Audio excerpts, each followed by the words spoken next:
Hi guys, welcome back to my YouTube channel लोगोफोर दिनै जों सावरायगोन थांनाय सरकार UPPL आ मा जानो थाखाय जेननो गोनां जाखो मा मिस्टेक जालांखो बिथांमोननि गेजेराव बेखौ जों एसे सावरायगोन भिडिअ लोगोफोर आं गिबियावनो बुंखायो आं थांनाय भिडिअ जि बुंदोंमोन जे BPF आ 30टा माने जेखि जाया आंनि बुंनाया एसे भुल जादोंमोन आरोना मानोना आङो जाय समाव भिडिअ बनायदोंमोन लिस्टआ बेनो ओंखारदोंमोन किन्तु आंनि भिडिअ एगारनाया माने एसे लेट जायो थ' बिनिखाय बै माने एक्जेक्ट अफिसियेलि लिस्ट 28टा अफिसियेलि लिस्ट ओंखारनायनि सिगाङावनो आं भिडिअ बनायदोंमोनथ' बिनिखाय आंनि बुंनाया एसे भुल जाबाय आरोना थ' बिनिखाय लोगोफोर सरि आरोना एसे निमाहा खालामनो जाबाय सरि बि नोंथांमोननिसिम माने बुंनाया एसे भुल जादों आरोना थ' लोगोफोर आङो दायो गिबियाव सीटनि सोमोन्दै बुंनोसै जोंनि गासै 40टा सीटनि गेजेराव गासै बेसेबां बेसेबां मोनखो गासै मिथिखाबाय मिथिनायालाय होमबाबो आङो आंनि भिडिअनि गेजेरजों खेबसे थालाय बुंनोसै आरोना थ' बिनि उनाव जोङो सरकारनि सोमोन्दै आरो सावरायगोन आरो मा मिस्टेक जालांखो बेफोरनि सोमोन्दैबो जों एसे सावरायगोन थ' भिडिअ थाबाय थाबानो जाबाय अके थ' लोगोफोर दायो जोङो बेसेबां सीट मोनखो थ' बेखौथ' जों गासै मिथिखाबाय नङा होमबा BPF आ बेसेबां मोनदो गासै 28टा सीट मोनदो बेजों लोगोसे UPPL आ मोनबाय 7टा सीट आरो BJP आ मोनबाय मोनबा सीट क'क्राझाराव गासै सीट दङमोन 12टा बे 12टानि 11टायावनो BPF आ देरहाबाय आरो बिनि आग्लायनाय मोनसेयाव UPPL सरकारा देरहानो हाबाय आरो बाक्सायाव दंमोन गासै 6टा सीट 6टा सीटनि गेजेराव मोनथामाव BPF आ देरहाबाय आरो बाखि मोननैयाव UPPL आरो मोनसेयाव BJP आ देरहानो हाबाय आरोना बाक्सायाव आरो चिराङाव गासै 7टा सीट दंमोन बे 7टा सीटनि गेजेराव मोनबायानो BPF आ देरहाबाय आरो आद्रा थानाय मोननैयाव UPPL आ देरहानो हाबाय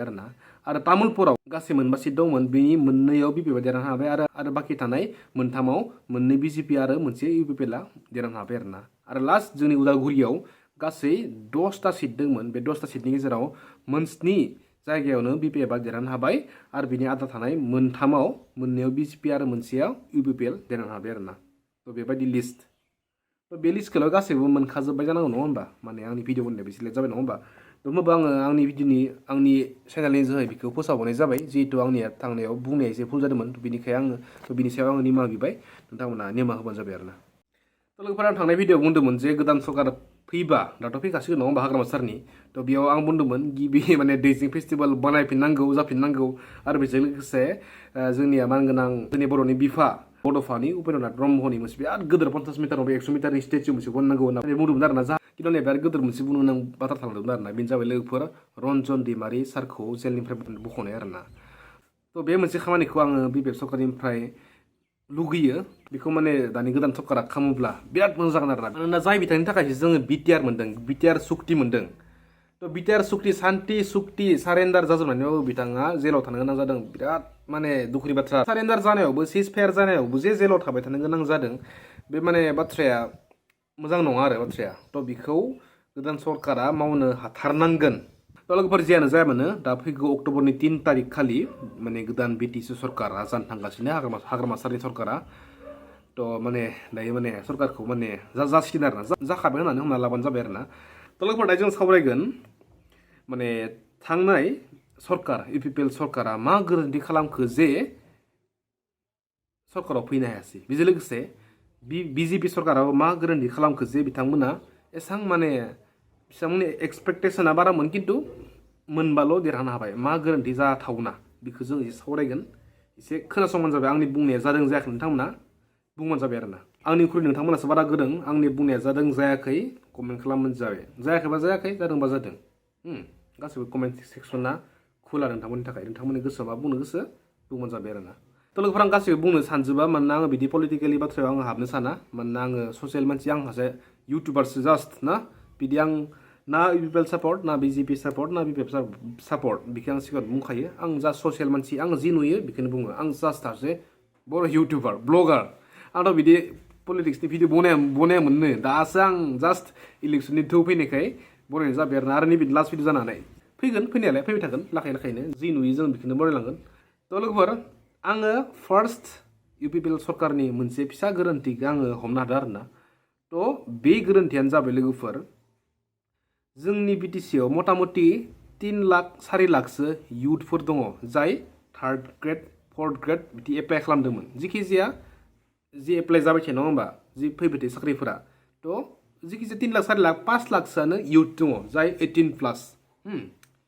थ' बे इयुथ्सफोरा आंनि मथेबा एसे खुद्रिदों मानोना इलेक्सननि सिगाङाव जि खामानि जालांबाय जि साख्रि होनाय खामानि जालांबाय बेखौ जों गासैबो मिथिखागौ नङा होमबा गासैबो जों मिथिदों जोंनि जि रिजाल्ट होनाय बेफोरो माने प्रपार जायासै विदाउट काट अफ ना विदाउट काट अफ विदाउट माने मार्कखौ जों नायफिननो हायि बिदि माने गोबां BTC आव एग्जामनि बेलायाव माने गोबां जालांबाय आरो ना थ' बेफोरनि सायाव बेफोर थारदै बेफोरखौ नंखाय नङा खायफा बेलायाव थिगानो जादों खिन्थु खायफा एग्जामाव बिदि माने जोङो विदाउट काट अफबो जोङो नागिरनो मोनासै आरो ना थ' बेफोरनि बेलायावनो 4 लाख 5 लाख 6 लाख इयुथ्सफोरा सेंग्रा सिख्लाफोरा जाय 18+ मानोना थार्ड ग्रेड फर्थ ग्रेड होनायफोरा गासिबो 18+ जाखायो थ' एसे खुद्रिदों जानो हागौ ना आरो बिनि अनगायैथ' आरो गोबां खामानि सोलिदों ना बेखौथ' बुंथ'ला नै भिडिअ मानोना गासिबो बुजिखायो नङा होमबा थ' बेफोरनि थाखायनो गोबां इयुथ्सफोरा 5 लाख इयुथ्सफोरा खुद्रिनाया धेमालि नङा आरो ना मोनसे पार्टिखौ माने फेजेननो थाखाय मानोना गासै 35 लाखसानो जोंनि BTC आव दङ बिनो 5 लाख मानेथ' 35 नि 5 लाखआ बेसेबां कमसे कम 20% नङा होमबा एप्रक्सिमेटलि 20% थ' 20% मानसिया खुद्रिनाया बहुत गोथौ बाथ्रा आरो ना थ' लोगोफोर बे जाहोननि थाखायनो UPPL आ देग्लाय हारिदों खोमा आंनि साननायाव नै नोंथांमोना मा सानो कमेन्ट खालामबानो जाबाय आरो गोबां जाहोनबो थानो हागौ आरो BJP आव आं सानो जे BJPखौथ' जोंनि माने जोंनि BTS आवथ' जेबो माने गाज्रि खामानिबो मावाखै देलाय BJP आ नङाबा सरकारबो गैखाया जेखिजाया मोजां खामानि मावदों आं बुङाखै जे UPPL आ मोजां खामानि मावलाङासै आं बिदि नङा दे आं BPF नि न'आव BPF नि आइवे न'आव बिदिनो जनानै उन्दुनानै BPF आ जेबो मावाखै होनना बुंग्रा बिदि मानसि नङा गोबां मानसि दङ आं बे नङा जे माने UPPL आ होनाय न'आव आइवे न' एबा पायखानायाव खिनानै UPPL आ एक होआखै होननानै बुंग्रा मानसि नङा आरोना गोबां मानसि दङ बिदि गोबां मानसि दं मा बनायदों बेखौ नुवानो माने मोनफ्रोमबो सरकारानो जेबो मावाखै होननाय बाथ्रायानो फैया गासै मावो खिन्थु नांगौखौ सुफुंजोबनो हाया बेनि जाहोनाव जेननो गोनां जायो आरोना BPF आनो जा UPPL आनो जा BJP आनो जा जिखिजाया गासिबो बे जाबाय पलिटिक्स नङा होमबा ओमफ्राय BJP आव आङो जि मोनसे माने नुनो मोनदों जायनि थाखाय भटआ खम जादों बेनो जाबाय लोगोफोर जोंनि आसामाव हिमन्त बिश्व शर्माया आसामनिफ्राय मा बांलादेशि होखारनायनि जाहोनाव गोबां आसामनि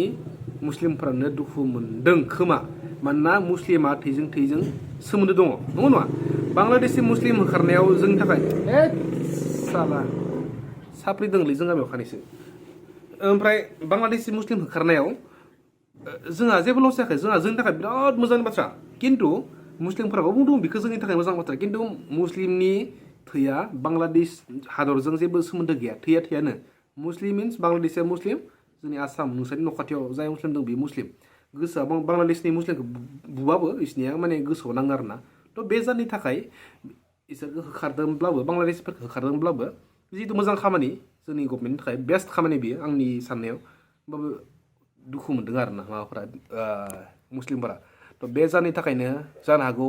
भटआ मुस्लिम एरियाफोराव एसे खम जाबाय जायनि जाहोनाव बिथांमोननि एक्सपेक्टेसन बेफोराव एसे खम जाहैबाय आरो बे आंनि साननाय नोंथांमोना बिनि सायाव मा बुंनो सानो कमेन्ट खालामबानो जाबाय आरोना थ' बेखिनियानोसै दिनैनि भिडिअआ दा आंहा टाइम बारा गैला मानोना बिमाजों आंजों एसे जिन्सआ मा बुङो दा आं एसे देखायनो ना नै बोरायबायलै जिन्सआ थ' जिन्सखौ एसे बायनो थांनि जिन्स जाहाथे फुजायाव एसे मोजां गाननो लुगैना नङा होमबा गस्लानि दोनखाया आंहा थ' लोगोफोर बेखिनियानोसै दिनैनि भिडिअआ नेक्स्ट भिडिअ लोगो मोनसै दे बेखिनियानोसै नेक्स्ट भिडिअआव लंपेन्ट बायनाय नङाबा जिखिजाया फुजानि भिडिअ नोंथांमोना नुनो मोनो आरोना थ' लोगोफोर नेक्स्ट भिडिअ लोगो मोनसै जाय दासिमबो